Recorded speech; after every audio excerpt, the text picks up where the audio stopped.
Hello and welcome to my other channel. Thought maybe we would start here right in the driveway. So a lot of people on my other channel, my main channel I'm going to call it, is about my cancer journey. And a lot of people have been commenting about some of my woo-woo videos. Understand, that's how the channel started. It was all about metaphysics and my spiritual journey, and sort of also a teaching platform. And I had been diagnosed with cancer, and I changed my whole platform to my cancer journey. And then I just peppered a few woo-woo videos in there, maybe some card readings, that kind of thing. And a lot of people kind of miss them. But what I found was two things. Number one, I just learned the algorithms do not like playlists that are unrelated. Cancer and metaphysics, the only thing that really ties them in is the spirituality of it all. The other reason is I was confronted as my channel grew and my audience grew. Some of them are kind of mean. I'm going to say most of them are very supportive and they're not judgy, but some of them are. And I guess my skin isn't as thick as I would like it to be, but I did have to block a few people and ignored the rest. And I had some good advice to just ignore the haters. Like I said, it wasn't too many. It's just, I get tired of explaining my position, my belief system over and over again. I had talked to ChatGPT because I'm thinking algorithms and AI probably know more about this than I do. And I didn't want to compromise my Francine's cancer journey.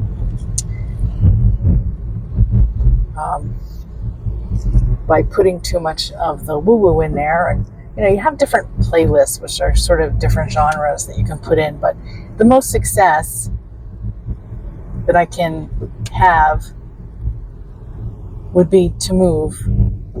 I can't move the woo-woo videos that I have, and they're a few years old, but I can start something new. I don't work the way I used to. I was always a very busy person, very busy. And now, with my health, I have slowed down considerably. I'm not going to put 3 videos up a week, but I can do 1 video, and I'm thinking the schedule would be the weekend. And the topics would change. I used to teach a lot of workshops, and I don't have that kind of energy. And I've stopped a lot of my personal work, such as gallery readings, which is kind of a group reading. I have stopped my workshops, and I have stopped phone and Zoom readings. So I offer in person in Lancaster, Pennsylvania. Also limited as far as the schedule. And I offer email readings. So I know I have time to do both channels. It's not a problem. I'm thinking a short video, like not an hour long. But I want to answer some of your questions that you have as far as my spiritual journey, my metaphysical journey. A lot of people have questions. So I have plenty to address. And I didn't mean to put a T at the end of that, but I'm looking forward to it, and I still have some pretty good days, and I don't think it's a big deal for me to be able to put out 1 video a week. And Depending on my energy levels, maybe I'll be able to add a little bit more. My first video is really just an introduction. But the next video that I'm going to be uploading is a visit with my friend Tracy. And if you were a subscriber to my channel or you follow me on Francine Has Cancer, or Francine's, well, that's my username. Francine's Journey Beyond is this channel, and Francine's Cancer Journey is the other channel. But I'm already mixed up and haven't even started. So Tracy is a good friend of mine, and up until now I have not identified her as the person that I've spoken about who lost her son, the one who decided that he didn't want to be here anymore. And it's fairly recent. I mean, just the memorial service was just a couple weeks ago, and Tyler was a great kid. I'm a kid, 33. And ever since he passed, she's been getting signs from him, and I've been getting signs from him. I will share a little bit more about that later. But another video that I need to make is a bio. But I can get you started right here. As a small child, I had experiences that I didn't understand, but I knew it was different. And primarily, I would start having dreams. I'm going to say that started around 11 or 12. I would have dreams where someone would come and talk to me and say something that was going to happen the next day, and it happened.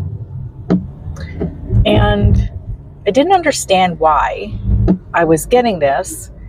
And then it was rarely good news. Let's put it that way. It would be something that was going to happen that wasn't good, but I wouldn't get all the information.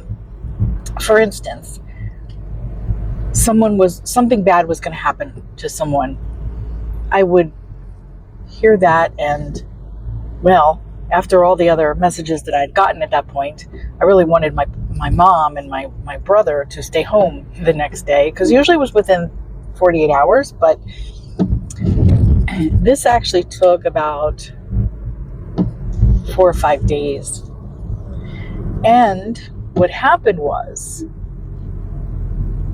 one of my friends in the apartment building that we lived in, her father was killed just outside the building coming home, and he was connected with the mob. He was a contractor, which means I don't know if that meant he killed people, or I don't know, but they shot him in the throat, and I heard that. I mean, I thought it was a firecracker or something, and I had looked at the clock and knew exactly what time it was, so that when detectives knocked on my door, as they did everyone's door, I was able to give them the time. So they shot him in the throat, which, if you know anything about the mob, that signifies that it was most likely a snitch. And it may have been a case where he was due to testify, or he was, was going to offer state's evidence, and he needed to be stopped. So my whole question was why did I get that information if I couldn't have at least told my friend? Not that anybody would have done anything at that point. Well, yeah, sure. An 11-year-old is telling you something's going to happen. But I found out later that, from another medium, that the reason that I wasn't getting the full story, it was really to cushion the blow for me. It wasn't for me to stop anyone from anything. It was just to prepare myself, because I may have been too sensitive. So we'll fast forward. This happens a lot with psychic children, that At some point, we get more absorbed in school and new friends. We hit the teenage years. We're worried about acne, things like that. So, and I was a little boy crazy when I was a kid. So definitely a lot of distractions. And when we talk about the different realms of existence, it's very hard to exist on the earth plane. Well, that's a given. But it's hard to pay attention to your earth life, putting out fires and stuff, especially as adults. We've got so much going on and raising kids and all that. It's really hard to focus, down here on earth and still live a spiritual life. Now, I'm not saying that it can't be done, but your focus, it's hard to focus on all, that kind of multitasking. I find this is why some adults have difficulties looking for signs. It's not that they're not getting them. They may not be seeing them.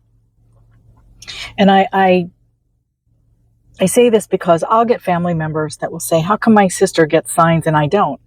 They're just in a better position to receive them. And everybody's circumstances are different, but that's what I usually find is you're not either ready, or you're focused elsewhere. It's not having to do with somebody being more spiritual than someone else, and I don't talk about religion because that is really something very different. In any case, I went through the same thing and I really had very few psychic experiences. I had a few. They weren't the same as dreams, but I had a few in the real world. But I really didn't have a whole lot going on. I was really focused on being a kid, which is a good thing, right? So when I was maybe about 16, 17, my mother, she was really the catalyst, and I credit her greatly for my path. Whether it was books that we shared, and she was just very interested in that. And she was naturally gifted, but some things happened that scared her, and she had put the books away. And of course, they were in a closet, and nosy kids, I found it. So then we decided to sort of travel the journey together. And she had taken me to a spiritualist group. Spiritualism, you could look up. It started in New York, but it really thrived in England. So I would look up mediumship in England, UK sites. It is religion, but it's also spirituality bundled in one. And we believe in a Godhead, but we also believe in God's helpers, whether that's angels or spirit guides, however you want to see it. In Buddhism, which I'm very rooted in as well, there are gods, goddesses, deities. I believe in all that, but I do believe in a Godhead. And the spiritual aspect in it, in spiritualism, is really that we believe in a lot of the traditional things of many religions, but we also believe in communication with the other side. We believe in the afterlife. Heaven isn't what, is defined to us by the man in the clouds and harps and all that. That's a great concept for wrapping your brain around something, because the concept of the truth is much bigger than the brain. That's why there's so much to explore as far as philosophy and religion and theology and, all of that, which I've always been interested in. But I made my mind up. That was for me. I mean, not even Buddhism at the time, but what's interesting was I was collecting Buddhas and I didn't know why I was so attracted to them. I really didn't know at the time a lot about Buddhism till later. So I'm pretty much a cross between a Buddhist and a spiritualist now. So most spiritualist churches, which there are not as many in the United States, there's a few, used to be more. And there are still a number of them in England, especially. Many of these churches began in someone's living room in both countries. And my mother had found one in New Jersey, which, I'm from New Jersey, by the way. And it was very exciting, very exciting. I was 16. And I remember this because my grandmother had recently passed away. So there was about 5 people. I think she just called ahead to see if there was room to visit. So they held service in the living room. It was very, very informal. But it was like just people sitting in a circle, and talking about spirituality. And, so there was no formal altar or anything. Let's just put it this way. It was just sort of a discussion group.